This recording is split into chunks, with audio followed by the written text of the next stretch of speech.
Hi, I'm Josh Rushing, filling in for Femi OK, and you, my friend, are in the stream. Now, many of you in our community requested we cover the Trayvon Martin case, so today we're looking at racial discrimination in the U.S.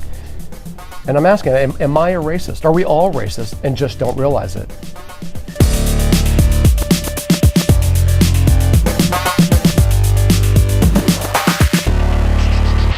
All right, our digital producer, Malika Blau, is here looking out for your live feedback. Malika, we are outside my comfort zone today. We're going to talk about race in America, and I'm excited to do it, but I have to say I'm a bit nervous.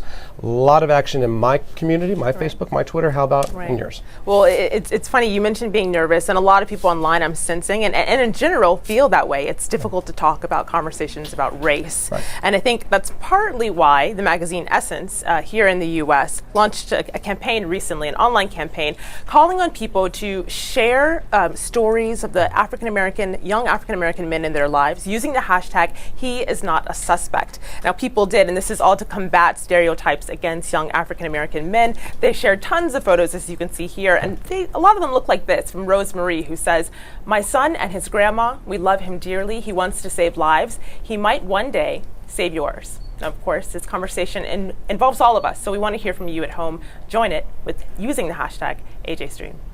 I really like that photo with the grandmother. Right. It's just it's touching. All right, joining us on set is Tim Wise. Tim's one of the most prominent anti-racist writers and educators in the U.S. He's also the author of White Like Me, Reflections on Race from a Privileged Son. Welcome back to the stream, Tim. Thank you. Good to be here. Sure. All right, now look, if you want to comment on today's show, and I hope you do, there are many ways that you can do it. You can do it on Facebook, Instagram, and of course even Twitter. And like Malika said, tweet us with the hashtag AJStream. Now here are some hashtags that we're following.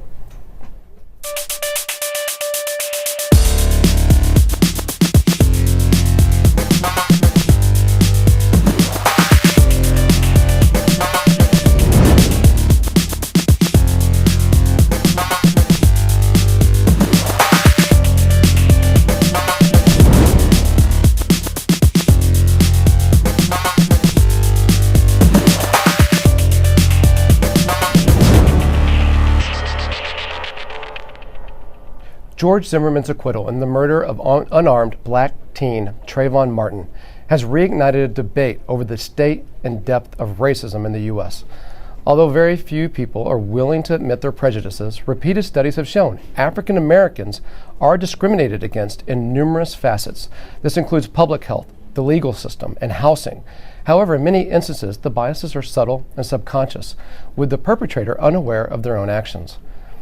And look, I like to think I'm not a racist. Some of my friends are black, and some of my most respected colleagues here at work, like Malika or Brother D in the control room, are black. But it isn't that kind of what we all say, that I couldn't be a racist because my neighbor's black.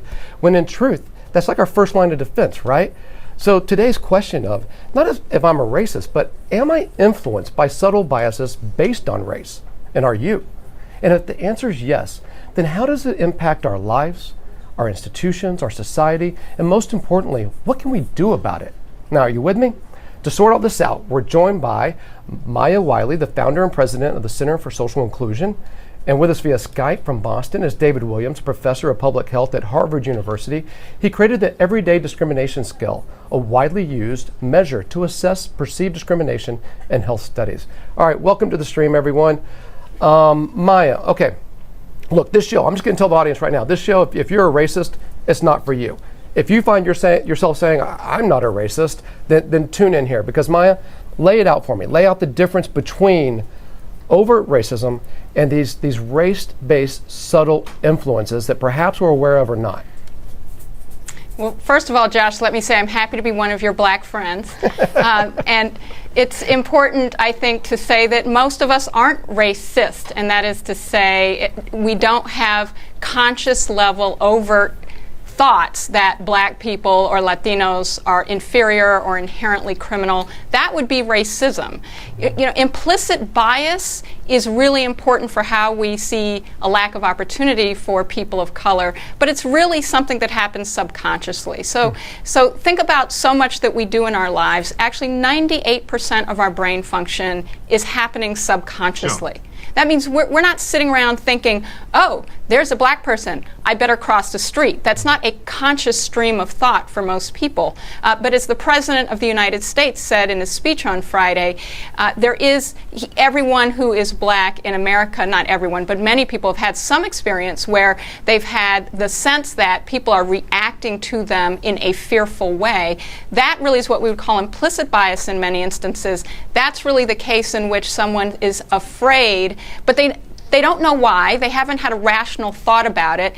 They're reacting in a nanosecond. Their brain is sending a signal to act that is happening subconsciously, and it's based on the fact that they're getting bombarded with images of, say, black men in handcuffs on the news media having committed a violent crime when the vast majority of African Americans do no such thing. David, are there studies that show people who consider themselves to not be racist actually being influenced by these subtle biases? Absolutely. People who have implicit biases are not bad people. They are just normal Americans. You see, these negative images of African Americans and others are deeply embedded in our culture. So, for example, a group of researchers created a database of more than 10 million words, which is a summary of American culture. They've put in that database the magazines, the books, the articles that the average college-educated American would read over their lifetime. And if you've put American culture into a database, you can look at the relationship between different words. And what they found is when the word black occurs in American culture, the other words that most frequently go with it is poor, violent, religious, lazy, cheerful, and dangerous. Those are the top 6. So then when an American believes that blacks are violent and lazy and dangerous, you're not a bad person. You're just reflecting all of the images you have seen and received as part of growing up in this society. So it's a deeply embedded cultural issue that we need to address. Well, Maya mentioned the quote from Obama. We actually have that ready. Can we go ahead and play that? There are very few African Americans who haven't had the experience of getting on an elevator and a woman clutching her purse nervously and holding her breath until she had a chance to get off. That happens often. And I don't want to exaggerate this, but those sets of experiences inform how the African American community interprets what happened one night in Florida. So, Tim, what President Obama is talking about, the clutch of the purse, the holding the breath. I've also heard of the click of the locks on the doors when an African American passes, or even in the Zimmerman Martin case, how fear played a role in that. Why are white people afraid of black people? Well, I think we have, and I think Maya and David speak to that, and all the research does, right, that we have hundreds of years of pretty intense racial and racialized propaganda about who is dangerous and who is not.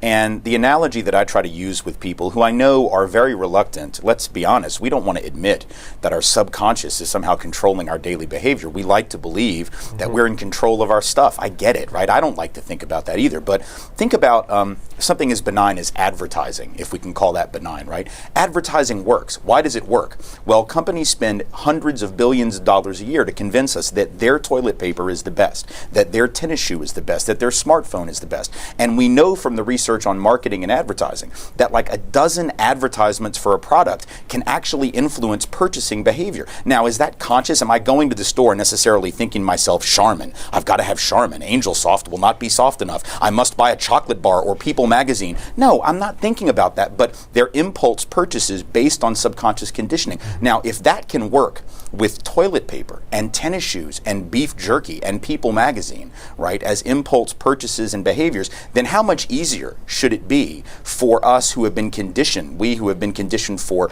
all of our lives to assume certain racial stereotypes, gender stereotypes, sexual stereotypes, class stereotypes, religious stereotypes. We've seen a lot more than a dozen commercials, quote unquote, about those things. We've been hearing that stuff all the time, whether it's from media, maybe from family, maybe from peers. How likely is it that that's somehow going to wash through our brains and not have an effect? It isn't logical at all. So this, and I think it's so critical to understand, is not about good people and bad people. It is about the fact that most people are good folks, but we are, at our root, individuals capable of being influenced by things that we don't recognize, and the research on it is so overwhelming. We ought to take this, I think, as a sign of our frailty and of our humanity and of our connectedness. It isn't about beating ourselves up and saying, oh my God, I've had a racist thought. It's about saying, wow, what does it mean that I, who am trying to get it right 99 times out of 100, nonetheless, that one time out of 100, if the setting is a particular setting, if I'm tired, if I'm angry, if I'm frustrated, if I'm upset, and something happens that triggers the stereotype,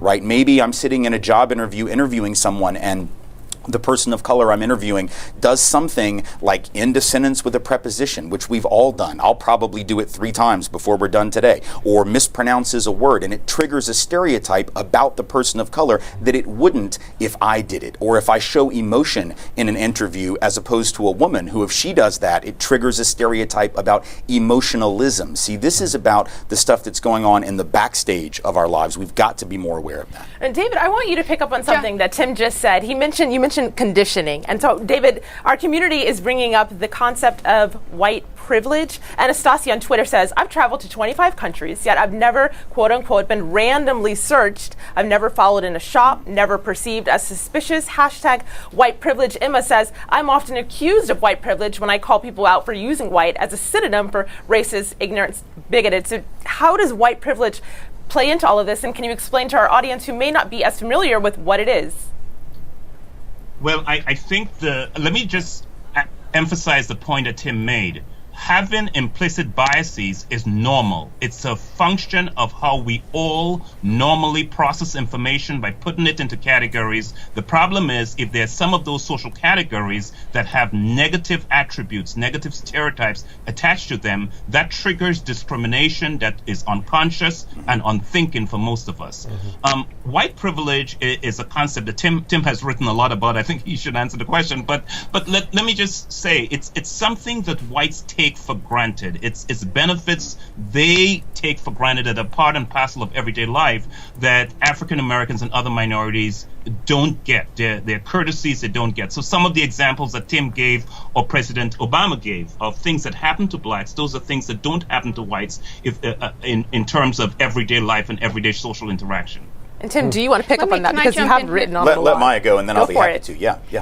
Well, I think this is such an important question, and one of the things that implicit bias, which, as everyone has said, is not something people should feel badly about, it's just something we have to recognize, actually has created a set of conditions that over-criminalizes people of color in ways that white people are not. Right. So if you are in possession, I think it's literally 5 times more white Americans state that they use illegal drugs than black people in America. Yet black people are 10 times more likely to be arrested for nonviolent drug possession. And what that is actually, so when people say, what is white privilege, it's really about the way some of these biases create over-policing in communities of color that has a direct impact on the lives not only of black people, but it actually reinforces some of these cultural images Dr. Williams is talking about of seeing higher arrest rates, and then that feeding an impression that in fact there's something true about the fact that black people are violent or dangerous. Well, so it actually impacts the way our brains operate because black people are over-policed. Right. It's not, we don't want to give the impression that implicit bias is benign. It is not structurally benign. It has very serious systemic impacts. And I think the difference is understanding that individuals can be decent and still perpetuate these injustices that have this huge impact. So for instance, in New York right now, right, we know there's a trial going on regarding stop and frisk by the NYPD, a policy that has been in effect since the late 1990s, which over the 6-year period period being studied in the trial resulted in about 2.8 million stops and frisks by the New York Police Department, over 90% of which did not result in any citation or ticket or arrest, because in over 9 out of 10 cases there was no actual criminal conduct. They were just responding to their perception, and 88% of the people they stopped were black and brown. Now, what does that tell us? Is it because the NYPD are overt racist? Well, I'm sure there are some who are, just like there are in every walk of life. But what is more likely, really, is what David and Maya are speaking to, which is that people are seeing young black men and young Latino males on the streets of New York, and they are assuming, not based on evidence, not based on actual behavior, that they are likely to have a gun. Well, less than 0.2% of the time do the people they stop have a weapon. Less than 5% of the time are there any narcotics. But there's a perception fed by these implicit biases, so the impact is real. And then relating it back to white privilege very quickly, I think the difference is, and I said this when Trayvon Martin, the whole story about his killing was first brought to public light. If smoking weed, which is what all these folks who want to trash Trayvon Martin are saying, well, he had marijuana in his system, he had trace elements of THC, should be pointed out, which means in all likelihood he hadn't smoked weed for 3 or 4 days. If smoking weed was a justification for being suspected, which George Zimmerman couldn't have seen the THC in his body anyway, if that were reason to shoot someone, follow someone, suspect someone, and then potentially kill them, I would have been literally a piece of Swiss cheese by the time I was 17. But white privilege allowed me, as a white individual who engaged in all of those same behaviors. When I was in college, I made spending money making fake IDs for people so that they could go into bars, myself included, underage, and drink. I went to parties all throughout high school in which white folks were doing that. We were not suspected. The cops did not roust us out of the houses. That is what white privilege is. So wait, when you have this, okay, so maybe I'm not a racist, but my subconscious is. But Maya, what ends up happening to the black culture in America? I mean, I'm told that there's a different kind of code of conduct on the way that someone who's black in America behaves around police because of these perceptions. Yes, I mean, what it's driven for black people is that black parents have to have conversations with their children telling them that they'll be more endangered if they wear a certain outfit. This is why we had the 100 million hoodie man march, right, where people wore hoodies in protest of the fact that people who are black are going to be perceived as dangerous solely because they're wearing a sweatshirt with a hoodie on it. It means that we tell our kids that they have to be very careful how they talk to police. And there's one story I really want to share of a young man named Taekwon who's, as a high school student, wanted to be a lawyer, living in Brooklyn.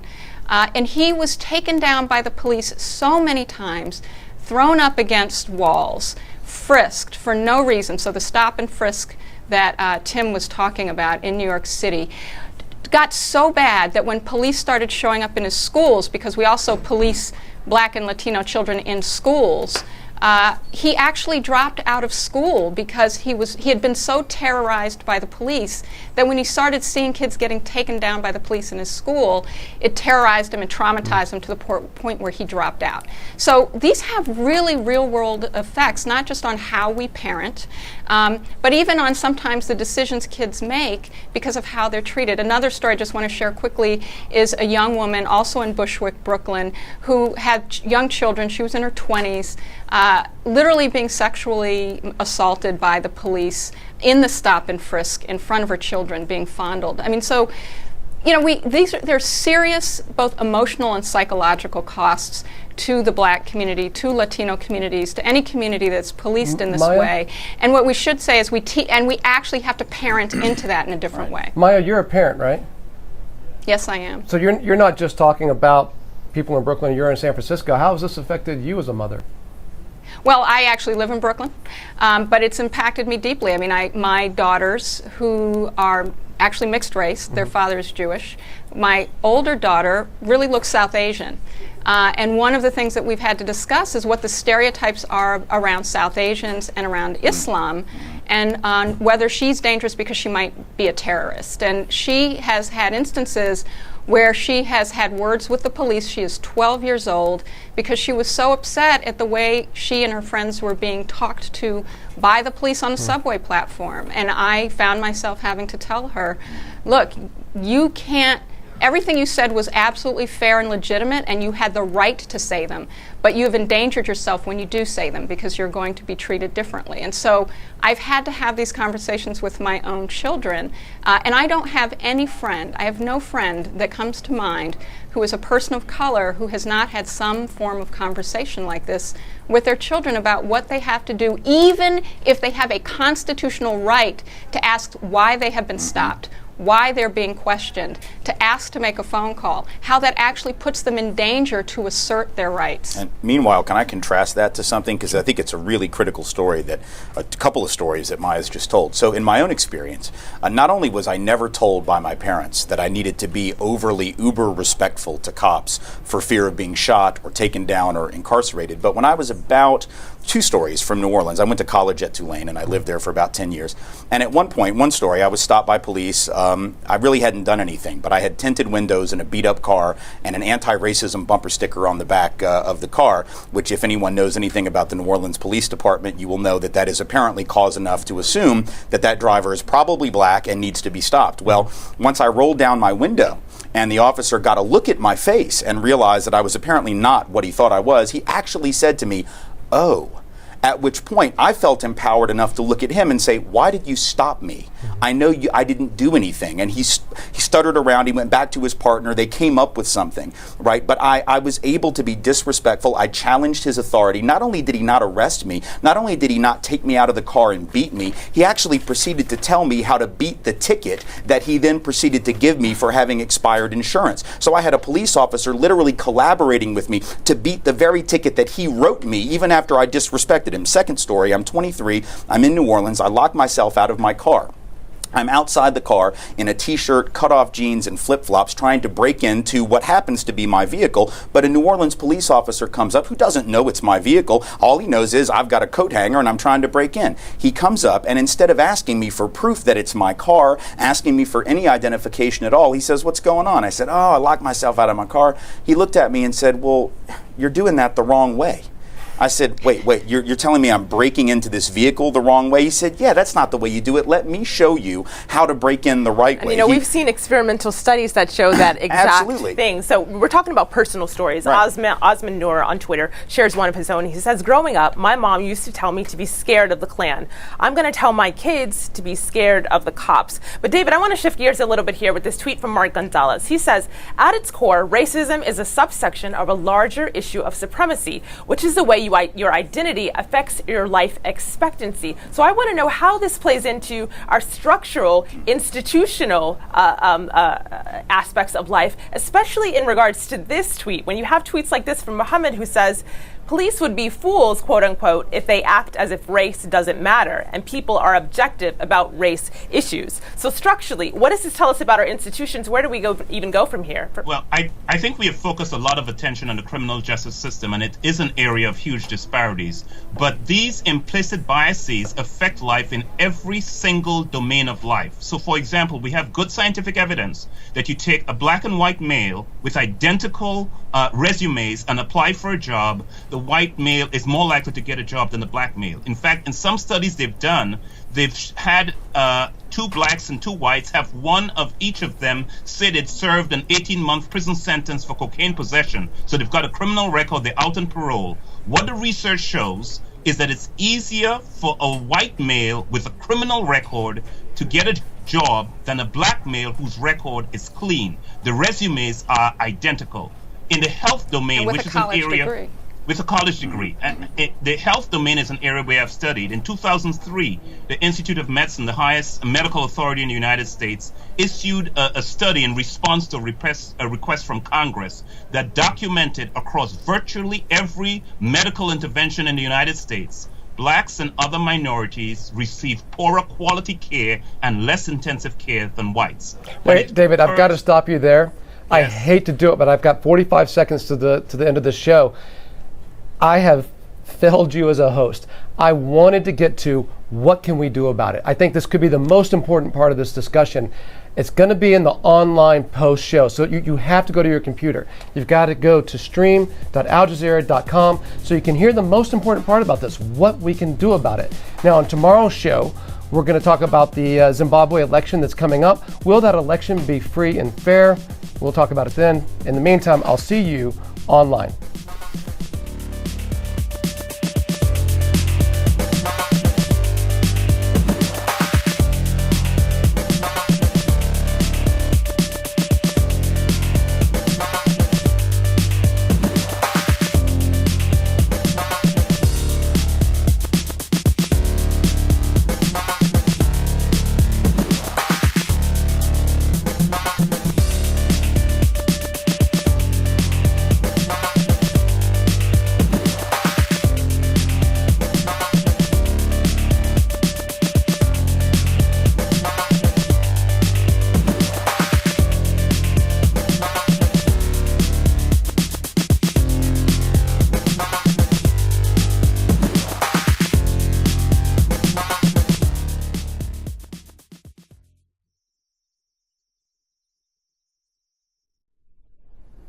All right, welcome back to our online post show. We're talking about racism in the U.S., and it drives me nuts that we didn't get to the part about what we can do about it. So we're going to set up the problem a little bit more here, and then I want to get to perhaps some solutions.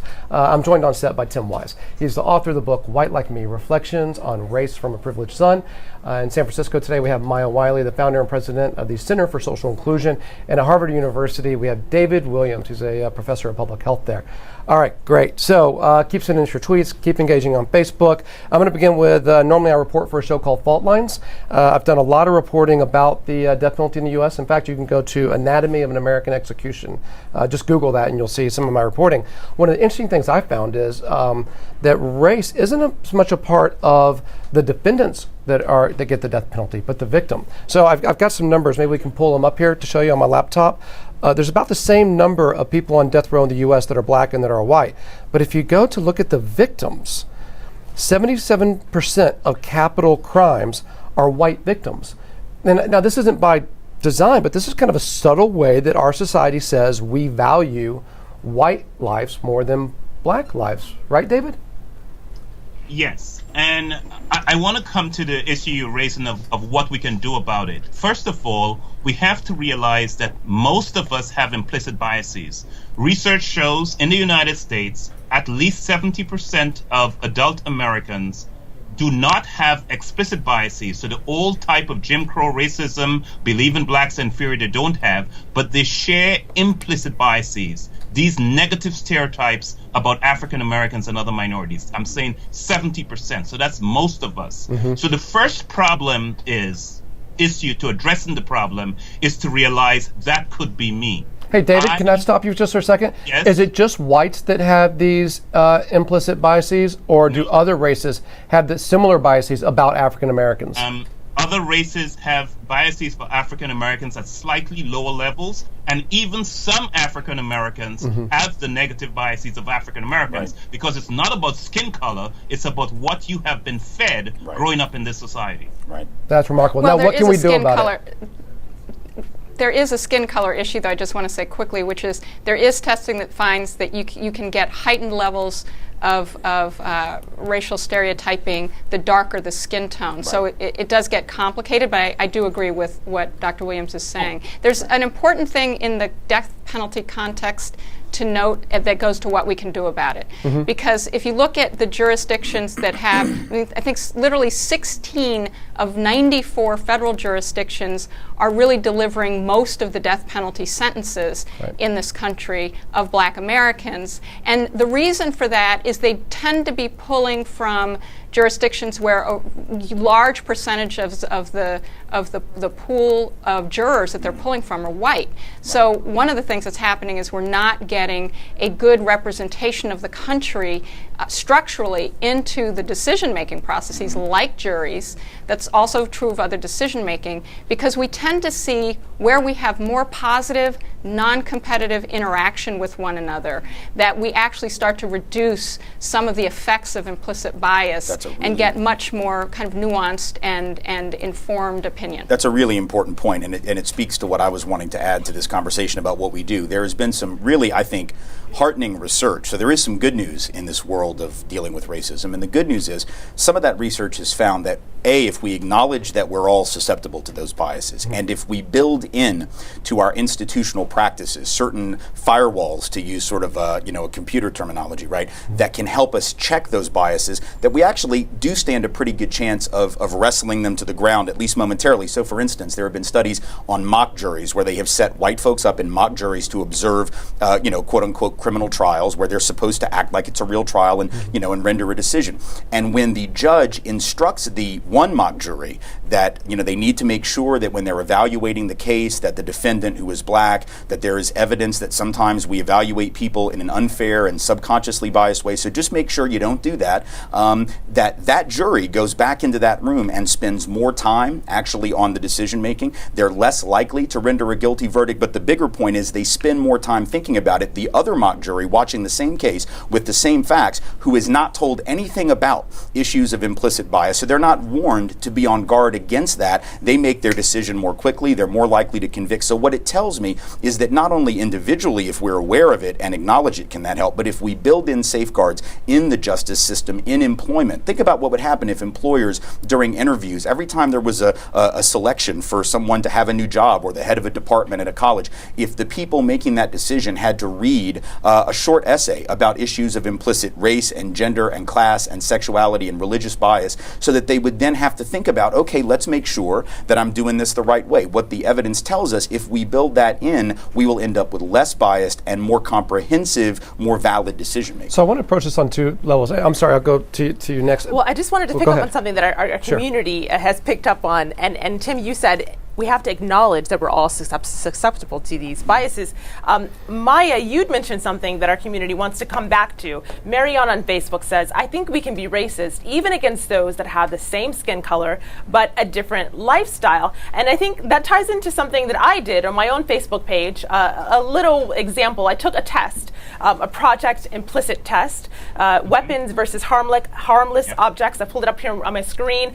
My results suggested a moderate association of black Americans with weapons as opposed to white Americans, and I'm black. So what does that say? And then what do I do about it?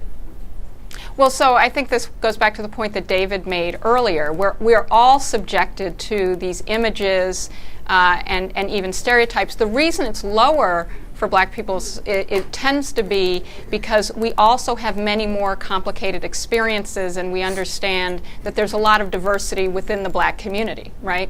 So, I mean, I think the first thing is it does impact us, but it's not quite the same, and it doesn't impact us all in the same way. So, for instance, we will see instances of black police officers having shooter bias like white police officers, but we may not see it at the same rate. But I think the answer of what we do about it is very similar. I don't know, and David, you could speak to this, whether any of the testing has also done race plus class. Because I think, there is a class component, particularly when we talk about bias within the black community, that makes it a little more complicated, I think. But I think what we do about it is the same. I mean, everything that we've been saying about awareness, everything we've been saying about actually how we actually think about our evidentiary standards, how we acknowledge it, and also how we make sure structurally that we're well represented. Because in Florida, in a test that took into account juries over a 10-year period, found that even just one black juror on a 6-jury panel, just one, could actually equalize the number of convictions of blacks as well as whites. So you saw the disparities in those convictions go down. So David, Maya brought up the question. That's a really important point. I wanted to comment on that. I served years ago as a juror on a murder trial in New Haven, Connecticut, and I left that experience being much more afraid as a black man in America than I was before I served as a juror. The reason is the jury didn't vote the evidence; they voted their prejudices. They had their implicit understanding of people, and when we sat down to deliberate, it was so distressing to see people voting their prejudices as opposed to the actual evidence. So it just makes the point of how important the diversity within juries are. What can we do about it, David? One of the big things that social psychological research shows we can do about it, in addition to being aware that I'm vulnerable, that could be me, that I could be doing this, secondly, is to try to emphasize what we call social individuation instead of social categorization.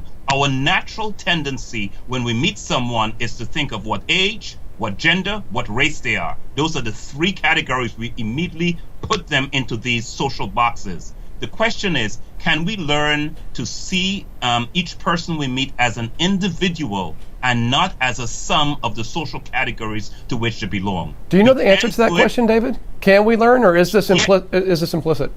We can learn, but it takes time, it takes motivation, it takes commitment. And if we're in a hurry, if we are under time pressure, we tend to go back to our natural unconscious biases. So it does take time, it does take effort, it takes motivation, it takes commitment. All right, I'm going to try, David. I'm going to try. And with that, we're going to wrap it up. I got to thank my guests. I got to thank everyone. I thought this went way better than it could have. I was worried about it. I thought that was a fantastic discussion from you guys. So thanks a lot.